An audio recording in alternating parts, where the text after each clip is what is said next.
Okay, so tapos na tayo ngayon sa lesson natin. Miguel, ikaw naman ngayon na magbasa ng second paragraph. Opo. Okay, mulan mo na. Try to be at peace with everyone and try to live your life. Bagal naman. Ba yan? Tagal pa ba yan? Guys, quiet No one please. will see the Lord without it.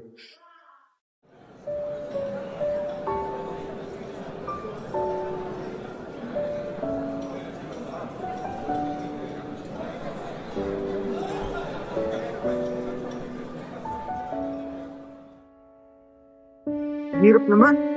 Hirap naman. Hirap na akong basa.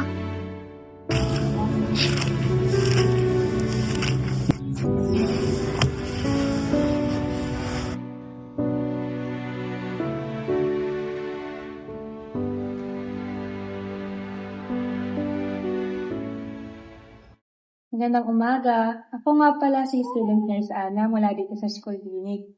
Kakausapin kita ngayon para maintindihan namin kung anong nararamdaman mo dito sa school. Lahat ng pag-uusapan natin ay mananatiling pribado. Maliban na lang kung may concern tungkol sa kaligtasan mo, okay din. Opo. Ano nga palang gusto mong itawag ko sa'yo? Miguel na lang po. Okay. Miguel, pwede ka bang magkwento kung ano para sa'yo ang pinakamahirap sa school? Yung pagbabasa po, tsaka po math, mabagal po ako. Mabagal ka? Opo. Kasi po, nauuna po sila.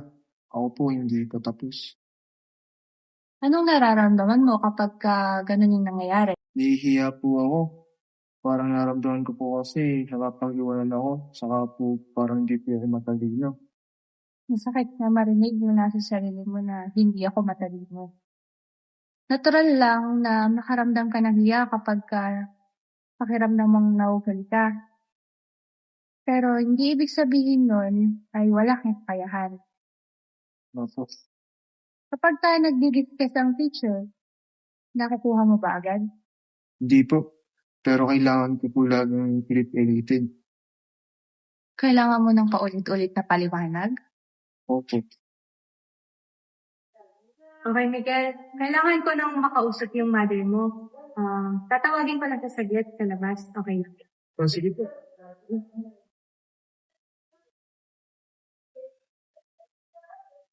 Ma'am, kailangan ko na po kayong makausap sa loob. Gandang umaga po ulit, ma'am. Ako po si Student Nurse Ana. Ako po yung nakausap ni Miguel about sa situation niya.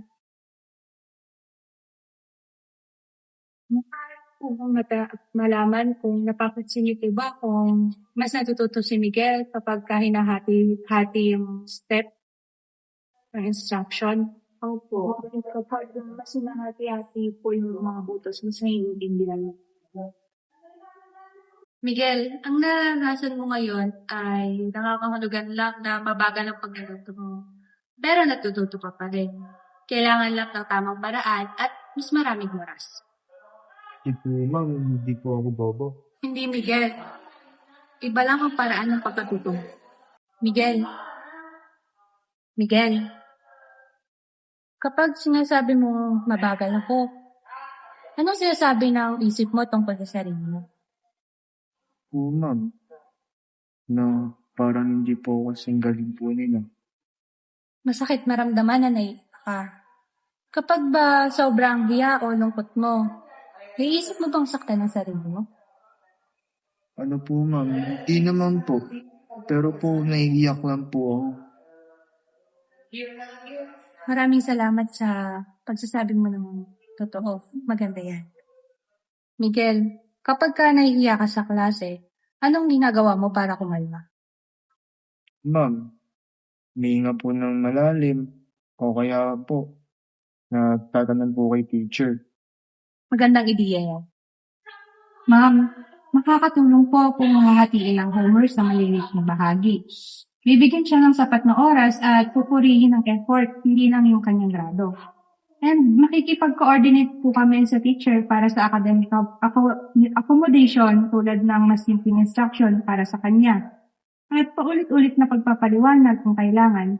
At para naman po sa pagbabasa, kasama ang maliit na grupo lang. Miguel, napag-usapan natin ngayon kung bakit ka nahihiya sa school. At kahit nahihirapan kang mag-aral, natututo ka pa rin. At yung mga paraan para matulungan ka. Babalikan ka namin next week para tignan kung kamusta ka na. Hindi sapat ng talino, ang bilis. Ang mahalaga ay patuloy kang natututo. Salamat po, ma'am.